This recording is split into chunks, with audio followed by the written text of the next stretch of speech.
ଆଜି ରାତିର 10ଟି ବଡ଼ ଖବର। ମାର୍ଚ୍ଚ ମାସରୁ ଦେଶରେ ଲାଗୁ ହେବ ସିଏଏ।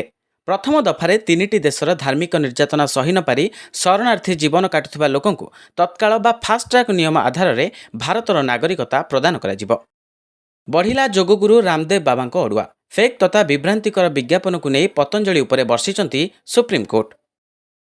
ଆଇସିୟୁରେ ଇଞ୍ଜେକ୍ସନ ଦେଇ ମହିଳାଙ୍କୁ ଦୁଷ୍କର୍ମ।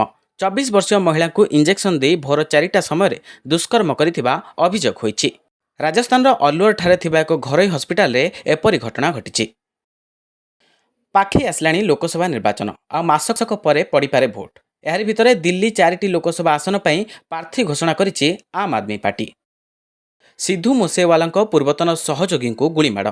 ପଞ୍ଜାବର ଫେମସ୍ ମ୍ୟୁଜିକ୍ କମ୍ପୋଜର ତଥା ପ୍ରଡ୍ୟୁସର ବଣ୍ଟି ବେନ୍ସଙ୍କ ଉପରକୁ କିଛି ଅଜ୍ଞାତ ବନ୍ଧୁକଧାରୀମାନେ ମରଣାନ୍ତକ ଆକ୍ରମଣ କରିଛନ୍ତି।